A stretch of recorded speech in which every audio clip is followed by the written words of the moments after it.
Hey, what's going on, everybody? Thank you for checking out the newest episode of the Skyward cast.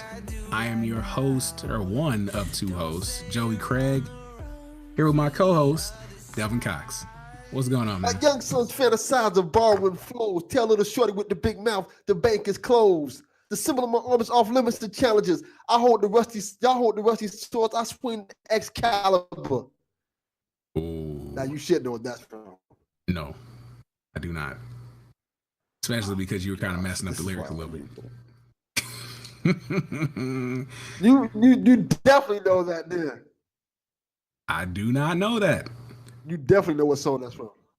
How Listen, you don't know that? He's one of your rappers that you like. Worst. Oh. Let me make sure. Let me think. Who is it, man? Just tell me. I don't want it to be silent. I can edit that Cool out. J. Who said LL Cool J was one of my rappers? This is from the time when you were saying that, oh, I like LL back in the day. This is from 4321. Listen. I haven't. The only full album of LL I've listened to was. I don't even know. Say the album. The album. Greatest hits. That's and this is definitely on his greatest hits. 100% it's on his greatest hit. I know for a fact is on his greatest hits.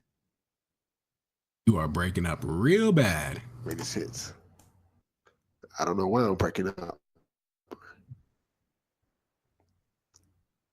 Okay, he has two greatest hits.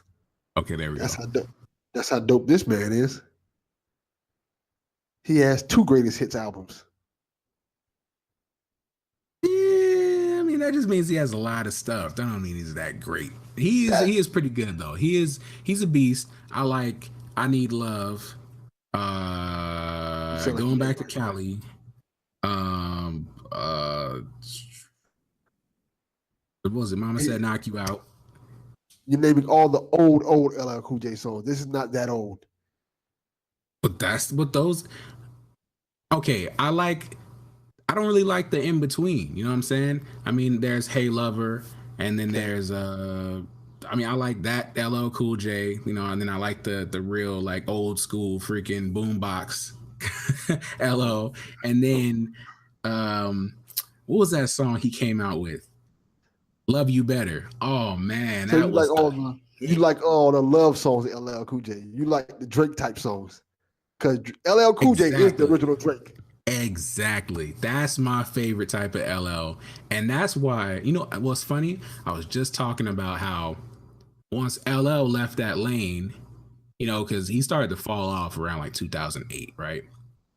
But even about that, but even around that time, Bow Wow was kind of in his slot for the new generation. You know what I mean? You know, he was coming out with Out of My System and sorta. But he kind of had that new, you know, he kind of had to have that new swag, but he was in that kind of, you know, for a lot of rappers, you know, they were talking about sleeping with a whole bunch of chicks, kind of like loving them, leaving them type of stuff. But he was, you know, he was the relationship dude. He was the kind of dude that you listen to when the women feel like, you know, they want to listen to something that makes them feel like they want love, you know? But LL kind of wasn't that. What are you talking about? The type of LL that I listen to, he was that. Especially 2000s, early 2000s LL. That's all he was. No, not at all. The thing that made LL so dope was the fact that LL was the type of artist, much like Drake, who can come up with a whole bunch of street records, then a whole bunch of records that's for the ladies. And he usually the best LL albums is when he balanced out both of those to a perfect level. Like he's had like 4321 was a big LL Cool J song. That's what he was known for. He was known for having the posse cuts, or at least one posse cut where he has all the best rappers of the time on a song with him, and they just rapping their asses off. And 4321 was a big LL Cool J record because it was the one that started off the beef with him and Cannabis.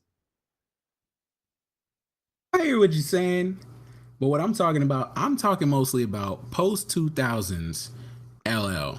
And that dude is just all he was about was making love songs on the You mainstream realize, level. I know there's Head Sprung, but that was that was close to the decline. You know what I'm saying? I don't know about that. Have you heard Exit 13? Well, you like I said, you like all those lovey-dovey songs, but I don't Exit think 13, I don't think Exit 13 was one for me. I think that's when look, I'll say it, that's when he was on the decline for me. And sales wise and like mainstream appeal, his mainstream appeal started to go down. You know what I mean? That was around a time where people started to lose like a mainstream appreciation for true R&B and you know what I mean, and hip hop started to make that shift to not mumble rap. I can't even say trap because I mean Ti was doing that back in like 2000. 2000. No. That was the dance. That was the hip hop dance period. You know what I mean? Where everybody was coming up with a dance move. That's where that started. And then the hardcore drug music, you know, that came maybe 2009, 2010. But then Drake was around 2009. Wiz was too. So I say maybe 2012. That's when the drug head music started to come out. Yeah. So I mean, he kind of just lost his mainstream appeal around that time. But I hear you. I hear you. But I don't think he lost his mainstream. I think he just moved on to TV shows and stuff like that because that's around the time when he started doing NCIS LA. I never watched any of his huge shows. show. Crazy. I never watched any of his shows. I don't know why. They're actually really good shows. In the House is a really good show that people like. NCIS, it has to be LA. That's a very good show, but it's like NCIS. So it's with him and Chris O'Donnell. Mm. It's a good show. It's surprisingly good. Yeah, you know, I've never been one for the crime solving shows. I don't know. I don't watch too much TV anyway. I can get that. Now, let me tell everybody why you're the worst today. Oh, God. Let me tell you about my friend, person I love to death, who is Joey Craig. I asked him earlier today, hey, are we recording today? What his response is? Something completely random that has nothing to do with what I said. What? Yes. What'd I say? I'll tell you right now. I'm gonna look up. I don't want to read all the messages. Let me see now. I want to get to this day. I don't want to read them all. Now, I asked you, are we recording? No response. Then I asked you, when are you going to put up the other episode? You said, I decided to trash the episode. Then you said, I'm joking. I have it up tomorrow. And then, which was funny. And then I asked you, are we still going on in the next 50 minutes? If not, I'm going to play my game. And then I showed you the game, and your response was, didn't that get a local release? Just completely ignoring on the first question. Hey, I'm curious about the game. I'm about to get look. Shortly after, I did, follow up with a message about the podcast. You know what I mean? Hey. Yeah, your message was, "Hey, I'm almost ready." I'm like, what? Hey, well, maybe I thought I responded, but I just didn't. I don't know. Hey, crap happens, man. That doesn't make me the worst. I mean, I might be a little random sometimes, but hey. Podcast and stuff. Oh, man. Oh, my gosh. You're the worst. Then I had to think of a rap in my head. Because I always think of raps. Because I can't just come on the podcast and not have a rap in my head. Now I see if I remember all the lyrics to the rap. See, people just think I come out of the spur of the moment with it, but it's literally 5 minutes before the podcast. I seriously thought like you just have a big old list of old schools ready to fire off. I do in a sense because I know so many hip hop lyrics, but you have to the hard thing about it is I always try to find a song that doesn't curse too much. Who said this is PG? I know, but I don't want to come in here and be like, suck my D. It's just like all the crazy stuff that hip hop songs have come into saying. Because I know sometimes people be in their car with their kids listening to the podcast, and I just come on saying something wild, crazy. It's like, I don't know if I want to listen to this right now. I'm gonna have to get my editing up so I can start putting bleeps all over it so you can just go wild. I'll tell you what, the next episode of the podcast, I will come up with one of the most filthiest hip hop lyrics I ever I heard. don't know about that. No, I'll come up with something filthy. It's probably going to be something from DMX, most likely. Oh, DMX, huh? Oh yeah, we talked about him. I remember you trying to get on me because I didn't really know too much about his music, but hey, that happens. Yes, you're the worst. Like I said, you told me before we need to start a playlist for all the songs that I've mentioned on the podcast, so people can actually listen to the whole song. Yes, we need to do that. I'm gonna start putting these songs in the show notes, and we're gonna have a Spotify playlist, and I'm gonna link it. I'm gonna throw it in the on the freaking tweet. It's gonna be or a following tweet. You have to make that. That's a good idea. Yeah, that'll work. That'll help me out so I can know exactly what you're talking about. Because sometimes you be rapping the songs completely different than they actually sound. No, that's debatable. I rap usually the way they sound. Spot on. I don't know what you're talking about, son. Okay. Next topic. That was a topic. That was just me talking crap. All right, well, let's actually get first topic. What is the first topic? We want to talk about the trailers for Creed and Predator. Oh, go ahead, man. Oh, you know what? I forgot to watch it. I forgot to watch Predator. I couldn't watch. Listen. I couldn't watch. Did you watch Creed? I couldn't watch. No, I haven't watched Creed, so I couldn't watch the trailer. So you didn't watch Creed trailer neither? Mm-mm. Joey Craig's the worst. So let me see if I can send you the Creed trailer right now, because Creed trailer. The Creed trailer. I don't do spoilers. I haven't seen the movie. I haven't seen the first one. It doesn't matter. It has nothing to do with the first movie. It has to do something with the first movie. It's a sequel. No. It has more to do with Rocky IV than it does the first movie. I'll kill you. You know that's a threat, man. And it's probably should have said on the podcast. I probably should have said on the podcast, but oh man, God, this is why Joey Craig is the worst. I said, watch the Creed trailer and the Predator 2 trailer, both sequels. Listen, I saw the first trailer. I thought it looked kind of interesting. I think the first trailer of what? Creed? The Predator. I saw the first trailer. Predator. So what you thought? That's good. What you thought about Predator? We can talk about that. I thought it looked pretty interesting. I mean, but me not being like a hardcore Predator fan, I think I was able to kind of like see the potential for it to just be a fun movie. But a lot of people were kind of going in on it. I don't know how they're taking the new trailer, but yeah, they didn't really. I guess those were hardcore fans. They were saying this was going to be kind of whack, like the last Alien movie, which I haven't seen that either. But yeah, it looked like it could be fun for me. Like, but that's just because I'm kind of like on the outside looking in as far as the fan base goes. What do you know the story behind this movie? Why everybody's excited for this movie? No, because it's directed by Shane Black, and if you know anything about Shane Black, he was in the original Predator movie. In what role? Was he just an actor? Or he was an actor in the original Predator movie. Oh, okay.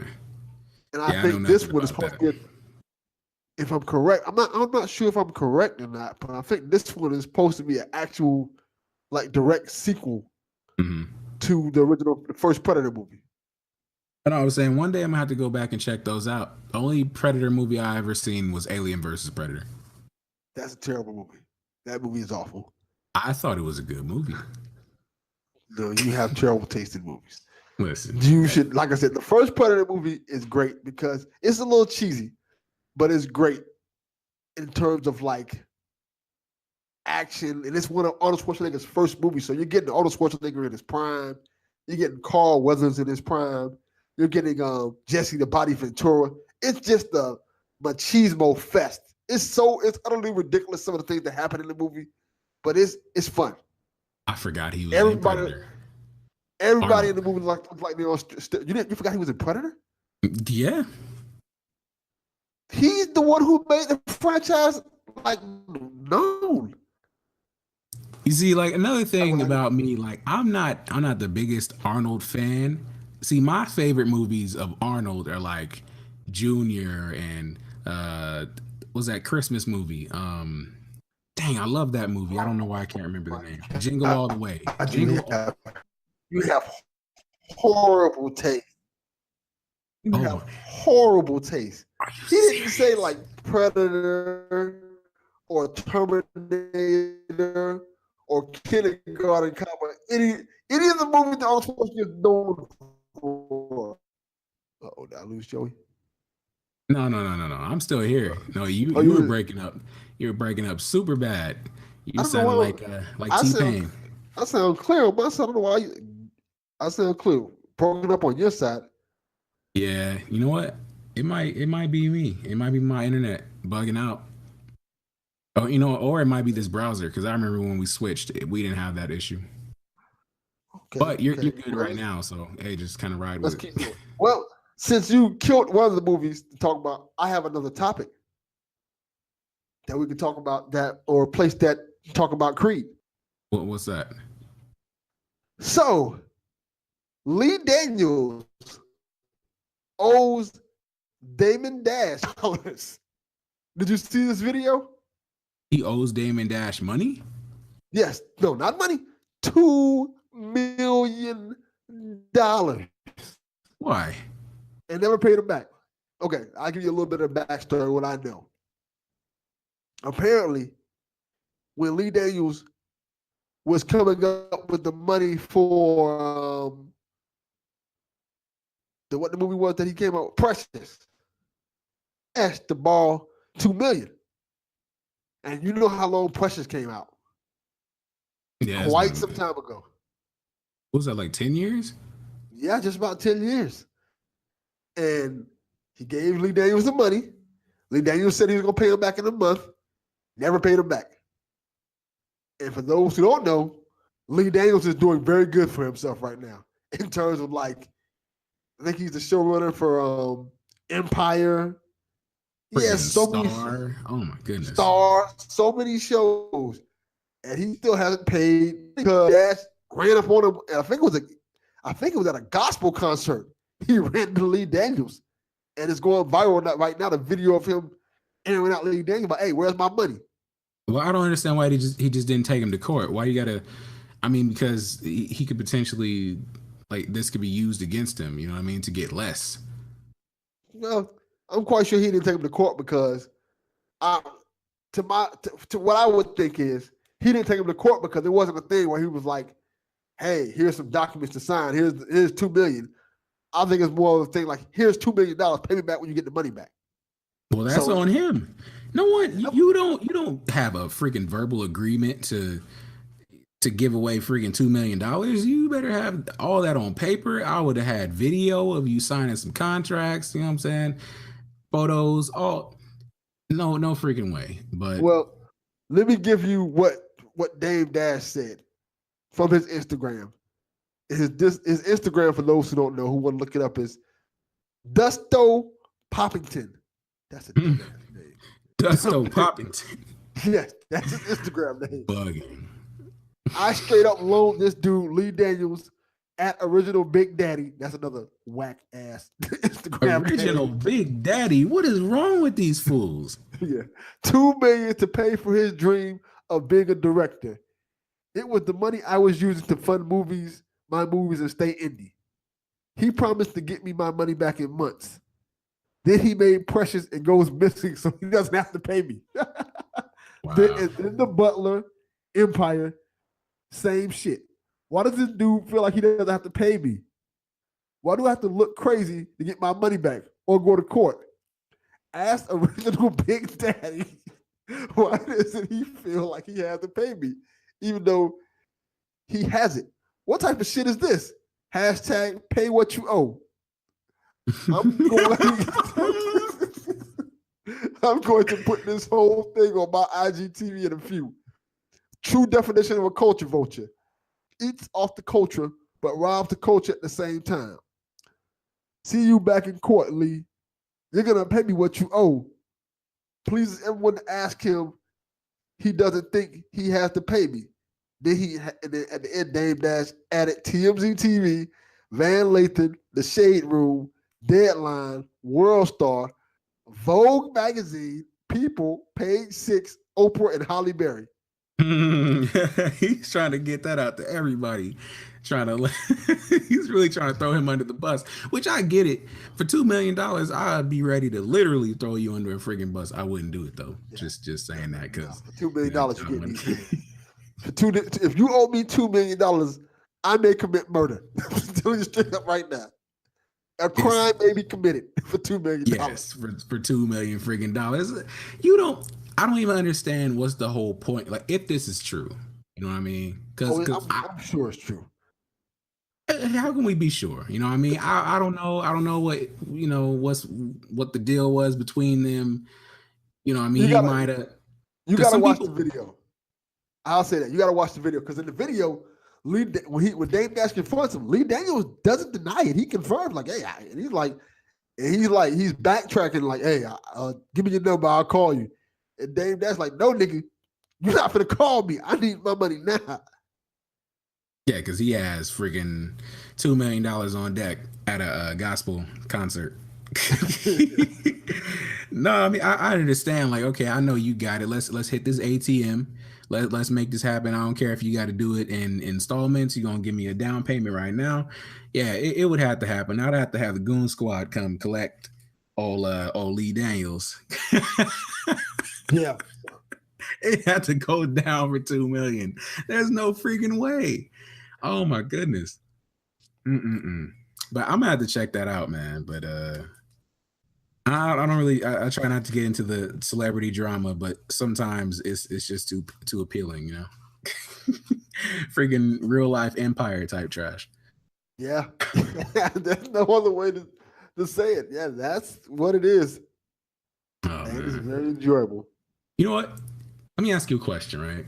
Shoot. This is while we're one topic away from movies, but okay. So I was thinking about Thor Ragnarok. Okay.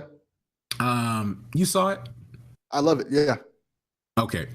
So did you think the movie would have been better, or that Hela being the awesome character that she was, do you think that she deserved to have her story told better?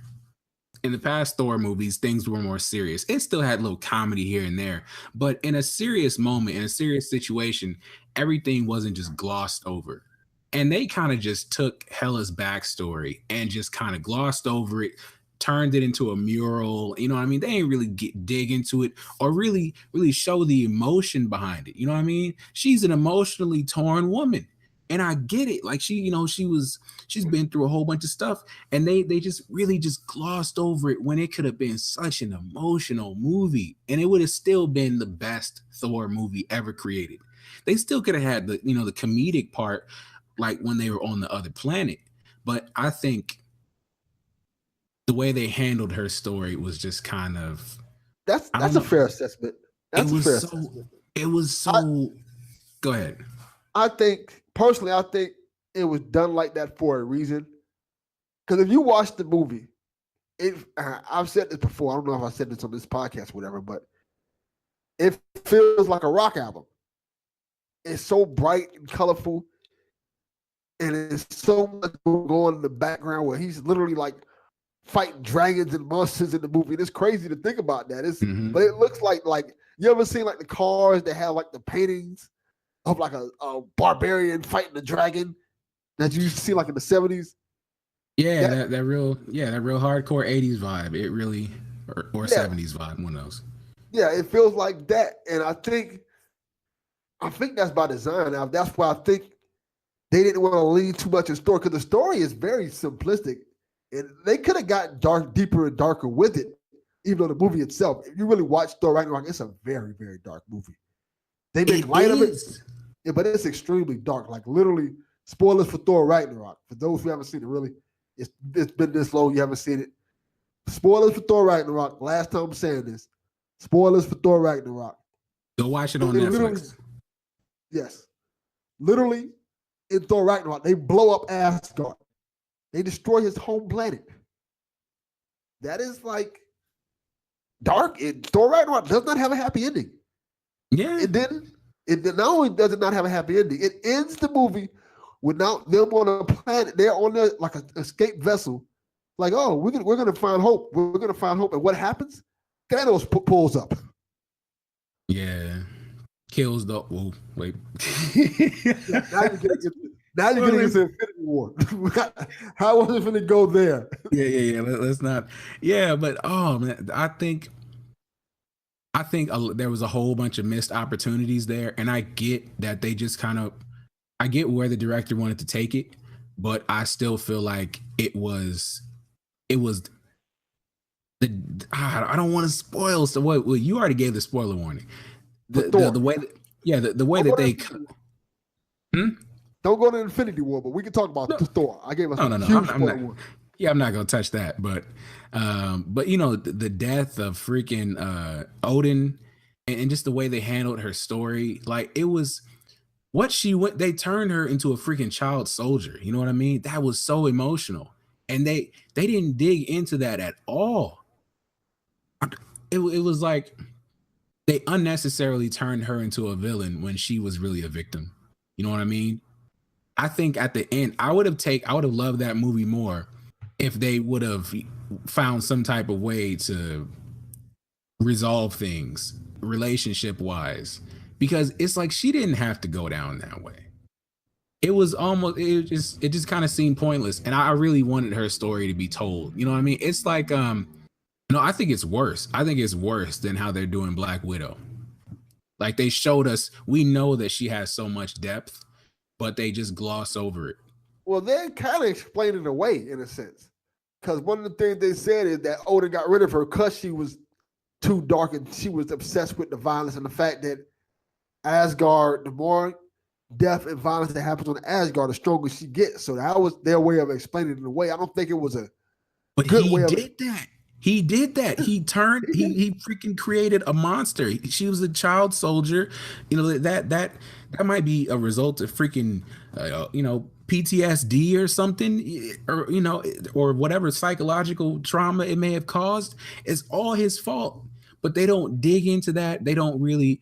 There's so much they could have explored. I definitely see your point with that. I think a good way that I think that would have probably helped you cope with it a little better if she would have killed Odin. Possibly, because it's kind of because now that I think about it, now I think about what you bringing it up, the fact that Odin just dies and then she just pops up like, oh, I heard Dad's dead. Kind of like, they could have did that a little better. Yeah, they all get over it way too quick. It's like Thor feels a little something, but by the end of the movie, I mean, he's kind of like cracking jokes at the destruction of Asgard. Like, as a fan of the original two, it was kind of taking me out of the experience because it felt like he was the director was kind of almost like breaking the characters. You know what I mean? Then again, that's the difference. That's the problem that you have. A lot of people like the first one.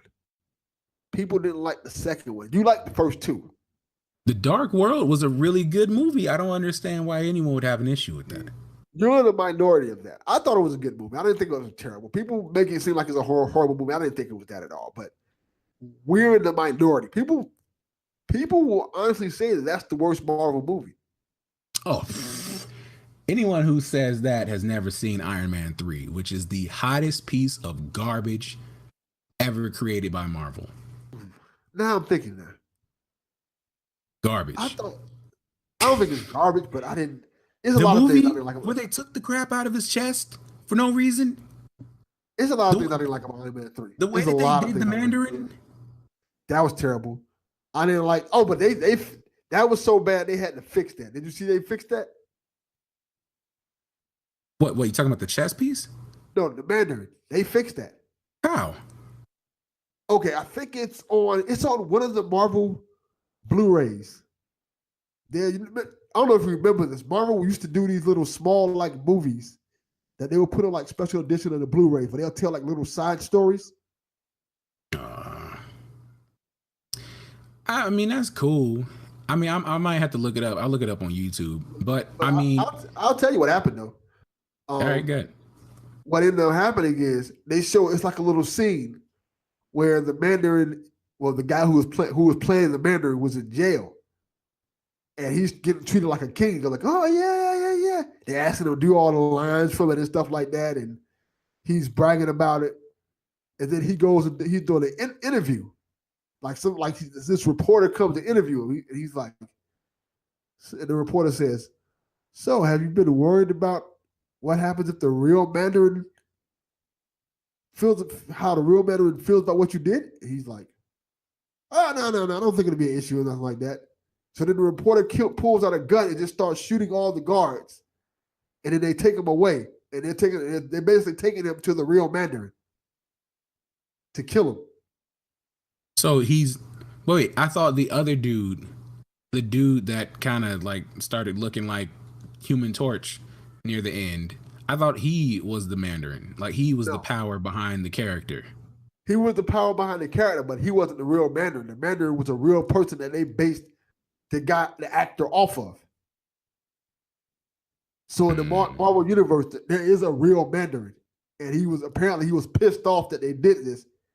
Got actor Trevor, I think his name was, out of jail to kill him. You know how heartbroken I was at how that turned out. You know the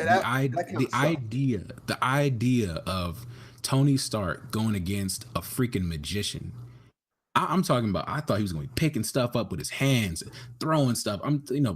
Sort of like Thanos, mixed with Doctor Strange. Oh, big old battle, explosions floating in the air. It could have been top tier, man. But I think what got people most mad about it was the fact that, I don't know how big you are in the comic books in terms of like Iron Man, but the Mandarin is Iron Man's villain. Yeah, I'm not big into the comics, but I looked that up before the movie, and that's what got me so hyped because I love magic. You know what I mean?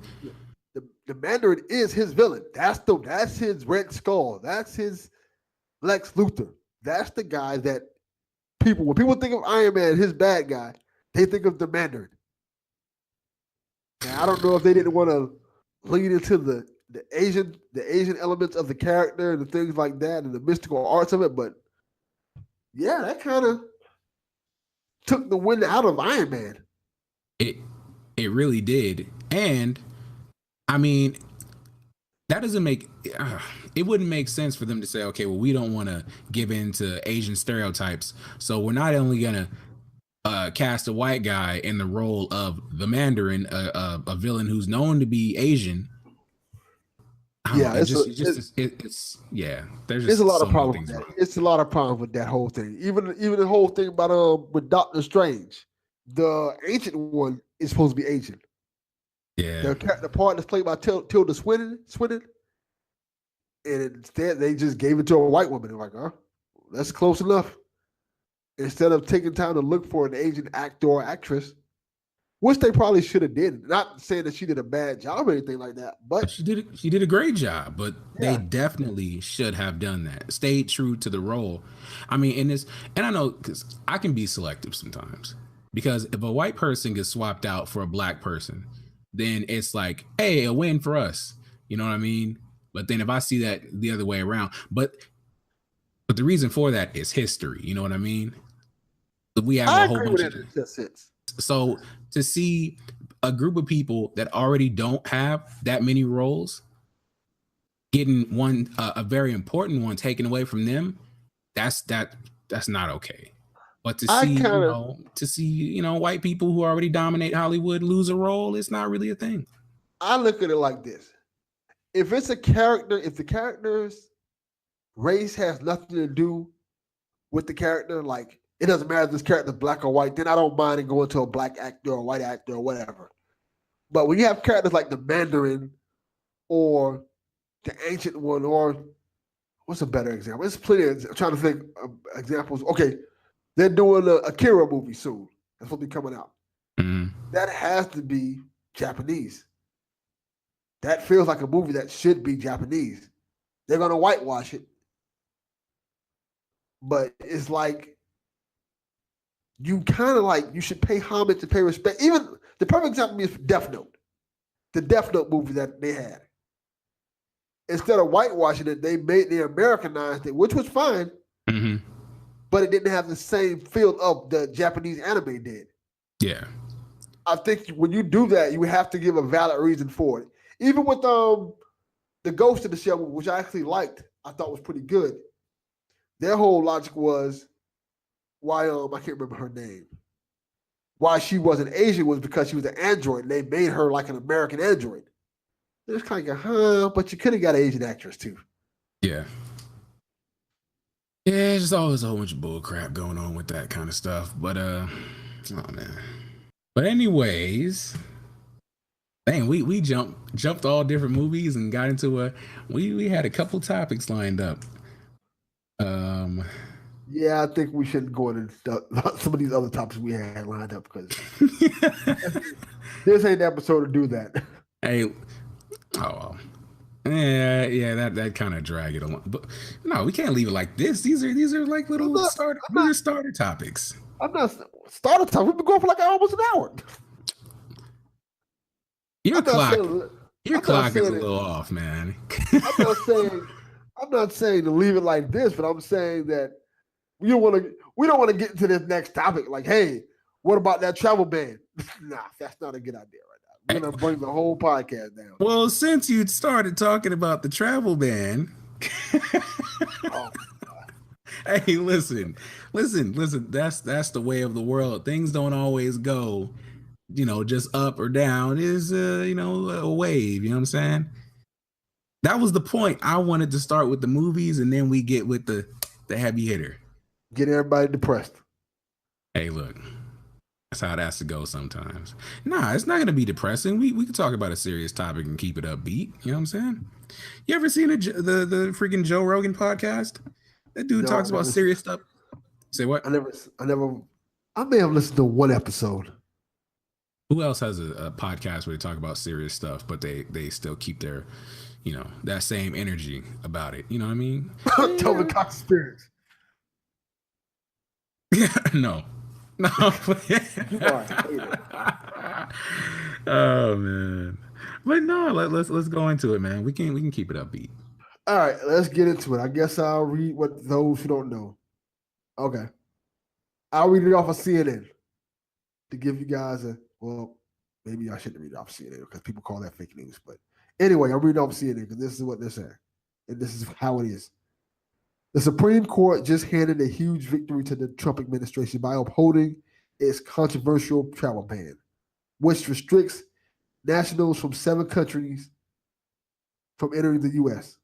For those who don't know, the countries are Iran, North Korea, Syria, Libya, Yemen, Somalia, and Venezuela.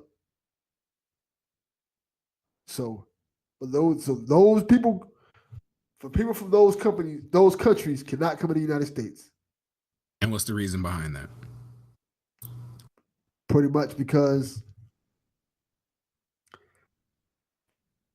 okay, I'm gonna read why they're suspended, and then I'll give the reason why people think they're suspended. Okay, let's start with Somalia. Somalia is suspended because it's from what they're saying is Somalia is grappling with a persistent terrorist threat. The U.S. government calls Somalia a terrorist safe haven, the White House said. So any Somalians seeking immigration to the U.S. are suspended. So basically they can't come in. Okay. Mm-hmm. Syria. I'm just going to keep moving down the list of the countries that they say can't come in. Why it's suspended? Because CNN did a good job with saying why these countries can't come in. Syria regularly fails to cooperate with the U.S. on identifying security risks, the White House says. The State Department calls the Syrian regime a state sponsor of terrorists.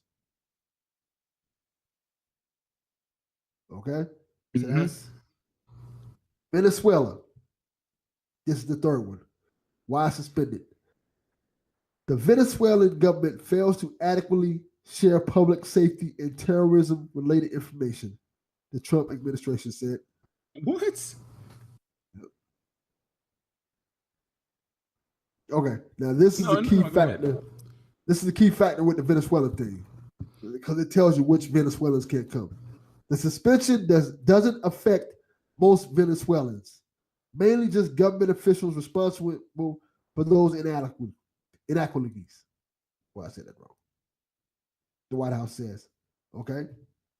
The next country, Yemen. Why suspended? While the Yemen government is an important and valuable counterterrorism partner, it still faces management challenges and a significant terrorist presence.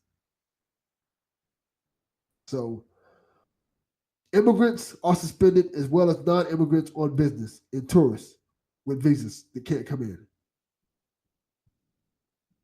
That's the term of Yemen. That's the fourth one, right? Mm-hmm. Okay, now who? Trying to see, did I say? So, I mean, not to like cut you off or anything, but I was just saying because I saw on Twitter there was a hashtag no Muslim ban ever. So are they actually cherry picking the people that can't come from these countries by religion or race? They're saying that because certain countries that have terroristic threats, some countries are not on here. Mm-hmm. Like you're basically picking and choosing these seven random places based off whether you like them or not. Like Iran's on here, and Iran regularly fails to cooperate with the U.S. in identifying security risks and a source for significant terrorist threats. But Iran's on here, but Iraq's not on here. And what do you think that's for? What do you think the reason is for that? It can be a number of things. I know Iraq at one point was a major distributor of oil in the U.S., so that could be a reason. So it's basically to those that don't want to cooperate with giving the U.S. their government secrets or resources that they want, they're cutting them off. Yeah, but not to get too much into it. I think this is the bigger problem that people are having with it is the fact that for so long, the U.S. has been known as a beacon of hope for people in a place that, in terms of not to get into the whole thing with Black history and things like that. We know what was done to our people, but in terms of how the Statue of Liberty is like basically says, give us everybody. We'll accept you in as you are. And you can come make a life for yourself, And this travel ban and all the things that this president has been doing says the opposite. It's basically leading the U.S. to be like exclusive. Yeah. And people are not used to having that exclusivity in the United States in terms of like, well, we don't want your people here. We don't want Mexicans here. We don't want Iranians here. We don't want Muslims here. It's becoming more of a, I don't want to say socialist, but it's becoming more, it's not necessarily more selective of who comes in the country, but it's becoming more of inclusive. And the United States has never been about that. And it's becoming to the point that before it was always like, well, you want to become a United States citizen, you just fill out the right paperwork, you can come down here and become a citizen. Yeah. That's not the case no more. Yeah, but now they're starting to show just outright prejudice against certain types of groups. So I mean, and I get that. Of course, I'm not for it, but it's Donald Trump. He's a friggin' moron, so it's to be expected. I think not to get too much into that, but we're already into it, so I might as well say it. The problem I have with everything that's going on right now is that this country feels more divided than it ever has felt. It doesn't feel. You can say what you want to, whether you hate him or love him, but that's on him.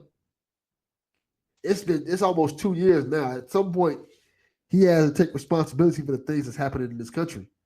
He takes all the credit for all the good things happening and doesn't give any credit to it. Well, you've had kind of 8 years of goodness, and all these things were happening and making movement, and he kind of takes credit for that, but he doesn't take credit for all the bad things that happen. He doesn't say, hey, let's fix this.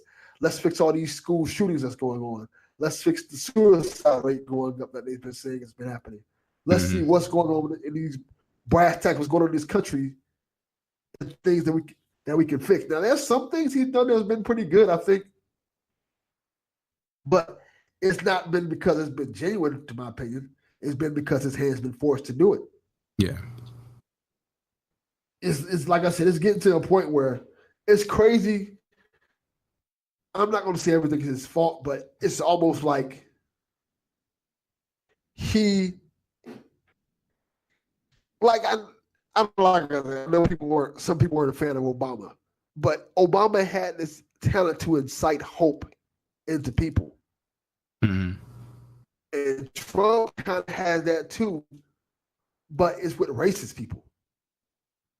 Yeah, so I totally understand. Yeah, I mean that's why that's his constituent. And yeah, more and more you have people coming out doing racist stuff, and it's not like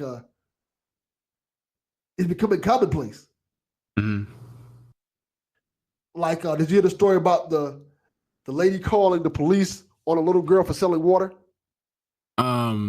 Yeah, I just saw that. And I mean, is this stuff really new though? I mean, I think we're just more in a time where a lot more things are being recorded. So, I mean, everybody thinks now their first reaction to something happening is let me pull out my camera.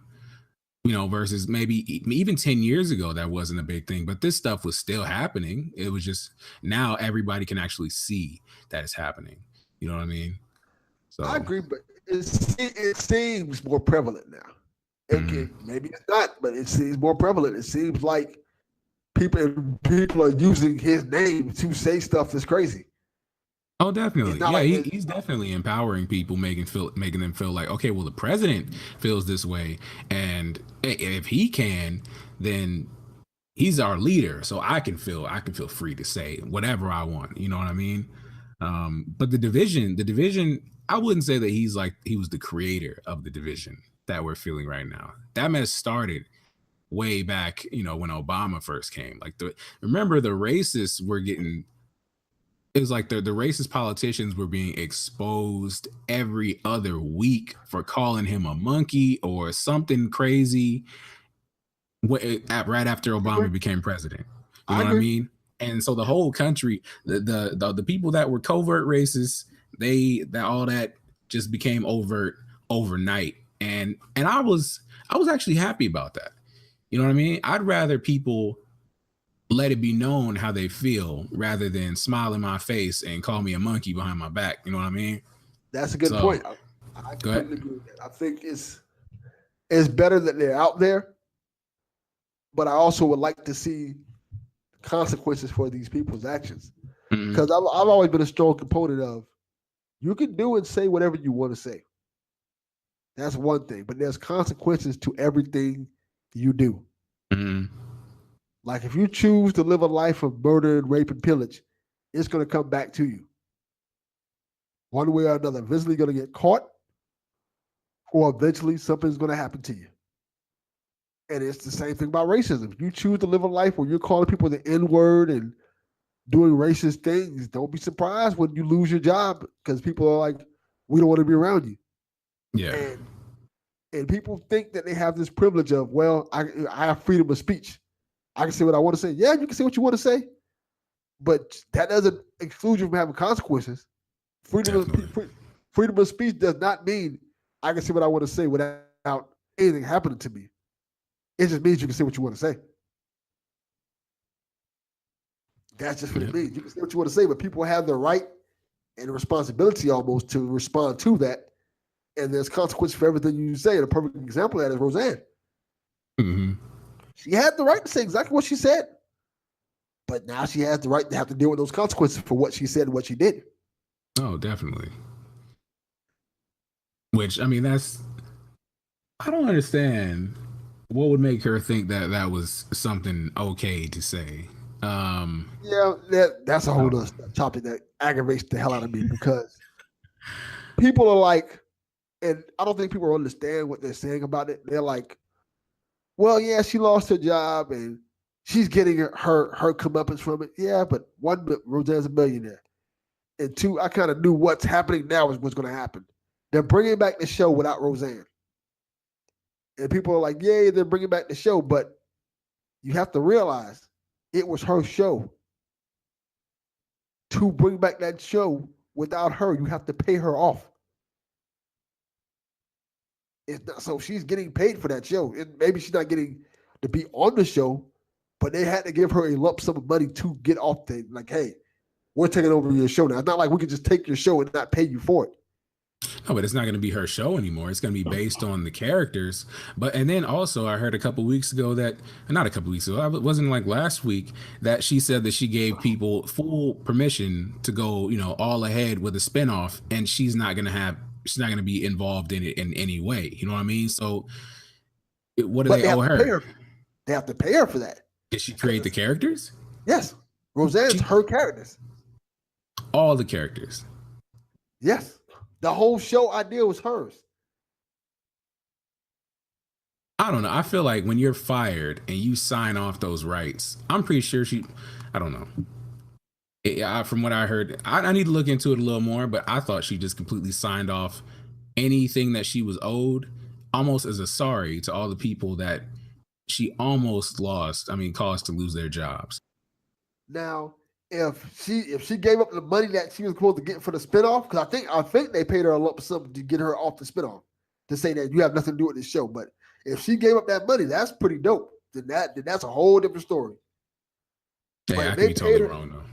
But if they paid her money, then she got paid to get kicked off her show essentially. Mm-hmm. I want to look it up. I don't want to be wrong about that. I think it's important that we kind of, even though we're not that podcast. No, we're just kind of, this is not even that deep. We were just kind of going based off of what we heard.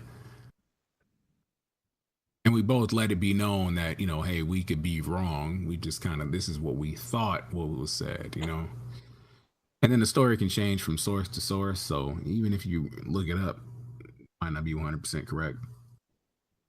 Okay, I'm trying to see if I can. All right, they're saying that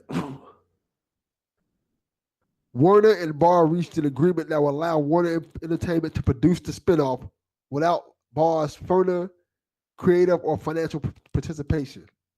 Barr will retain all rights to her Roseanne Connor character and any future spinoffs beyond the Connors and any future reboots of the original. So, okay, there you go.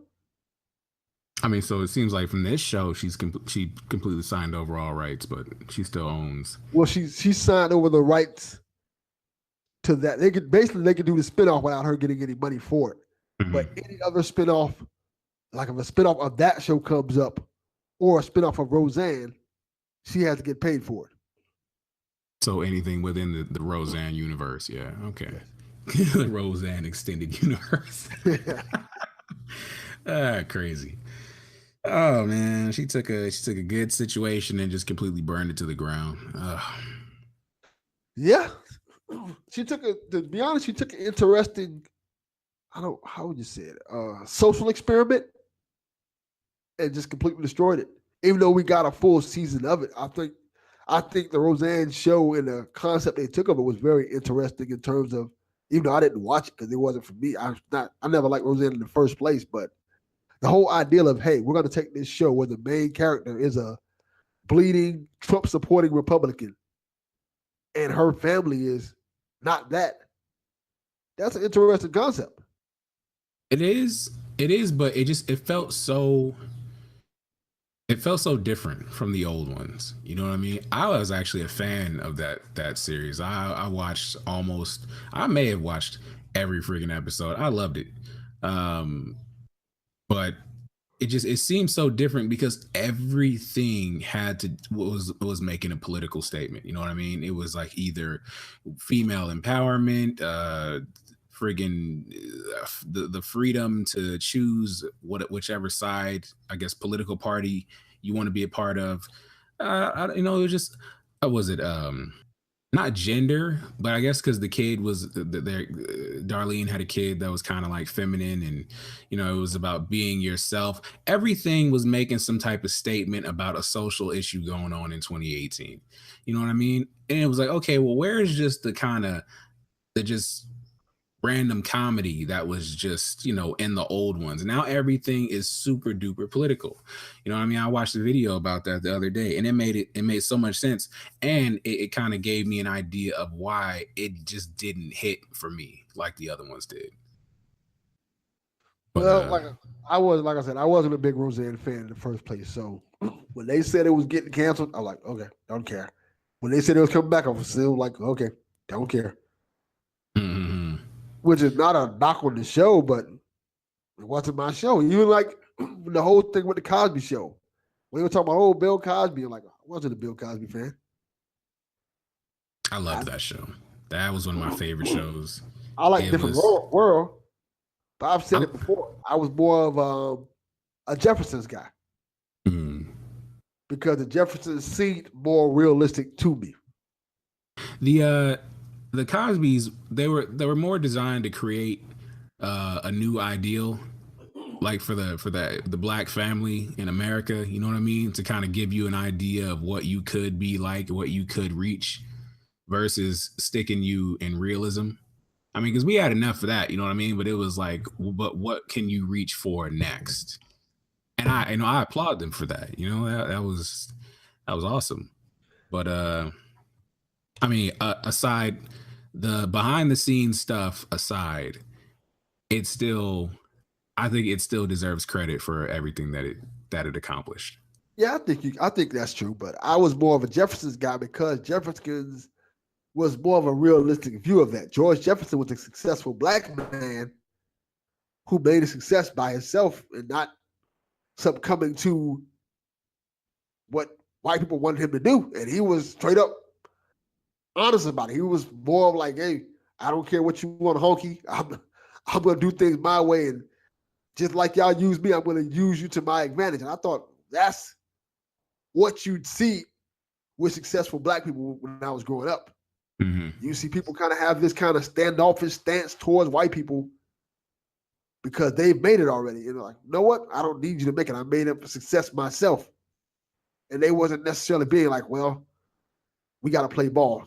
And even now, I'm quite sure you got uncles and grandfathers and dads or older black men in your family who kind of like have that feeling towards white people.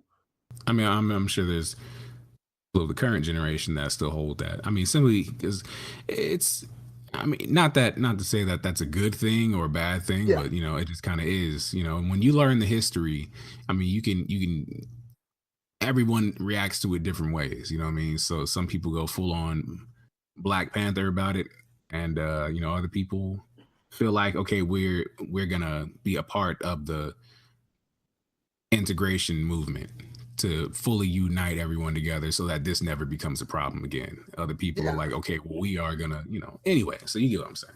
I think this generation is better about that in terms of we try to find the balance because there is balance there. I think you could be kind of a little T'Challa and a little Killmonger. Yeah. And I definitely, thing is, I understand both sides. Yeah. I definitely understand both sides. I mean, that's not something, as much as people try to make it seem like it should be something that should be quickly gotten over. It's like, oh, it's been 50 years. You guys have your rights. What else do you need? You know what I mean? No, these are, it just says I wouldn't expect anyone that feels a certain way about the Holocaust. I wouldn't expect them to just drop it and just say, hey, it's the past. That should never be looked at in the same way. You know what I mean? I think when people say that, they don't realize that a lot of that stuff is still going on today. There's racism in terms of like, if you have all the people in power who make the rules Caucasian, and then they do things to hold you down because of your race or color, it's things like that still going. When you kind of see black kids getting shot by police officers for doing something, and the white kids do the exact same thing, and they show restraint. Mm-hmm. It kind of like affects you. Yeah. I mean, a lot of the things that really get to me is just the psychological aspect of it. You know what I mean? And how that lingers from the past. People don't really think about that. How, I mean, if there was never anything done to repair the damage done mentally, well, then you have a damaged people raising up the next generation, and they pass that on. Not to say that all the people from the past are damaged, but there was a level of damage, and it's seen in the black community today that was never repaired. You know what I mean? And so, and obviously, no one is looking to do anything about it outside. There's some people, but it's very few. So it's kind of up to us. And so I understand people's anger from that point, because to act like, oh well, it's all the what is it, the as far as on paper you're equal, so all that should just be gone, and anything you deal with right now is all your fault. That's just not how it works. So I totally understand that. But yeah, this was a very interesting episode. We went through multiple topics I didn't expect, and now we got some topics to carry on to the next episode. Yeah, we definitely do. Yeah, there's definitely a lot, but it was a really good talk, man, as always. You got anything to add to it, man? No, not really. Just Godspeed, everyone. Rest in peace to Pops from what's the show? Pawn Stars. You saw that? The old man from Pawn Stars died. Oh no. No, I think I may have seen one, but no, I don't remember him though.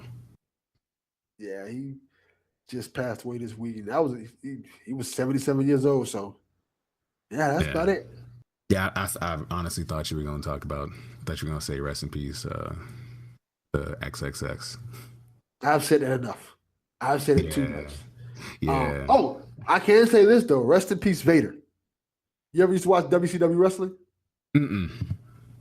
Vader was this. You ever watch Boy Meets World? Yes. Okay, you remember the bully, the big fat kid bully? Was this like early on? It was all throughout the show. He was like Corey. He was in a whole bunch of episodes. He was like the dumb bully that was always there with Corey and Sean. Oh and okay, yeah. And his dad was a wrestler. Oh yeah. I remember him. That's Vader. Also, he went on to be a real life wrestler. He was always a real life wrestler. He was a big, huge wrestler. He was a big star. Oh wow! Like that, the show getting him was kind of like a big deal. Wow. Okay. And he was a huge star in WCW wrestling, and he just passed away. But he was a great wrestler. He was one of those guys who are way more agile than they should be for his size. And he was just a great wrestler. Man. That kind of makes me want to go check him out. I mean, I didn't know. I thought he was just like, a really cool character. His name, no, it wasn't Frankie. Yeah, the bully name was Frankie. Yeah, I remember that character, man. That was cool. Oh man, I didn't know he was gone. I guess it's kind of cool that his legacy extends beyond just wrestling. So if you don't know him from that, you like me, you can know him from the show. So yeah, he I guess touched multiple people, multiple groups. But rest in peace to him, man. Yeah, I guess that's it. Guess we're gonna sign off. Thank you for everyone for checking out the newest episode. Give me feedback on what you would like to hear for the next episode. You can always hit me on Twitter at Skyward King. Of course, you can always hit Delvin at Delvin.Cox. Wait. Is dot or underscore? I'm tripping, right? Delvin_Cox. All right, _Cox on Twitter. And hey, that's pretty much it. Thank you for listening. Talk to y'all later.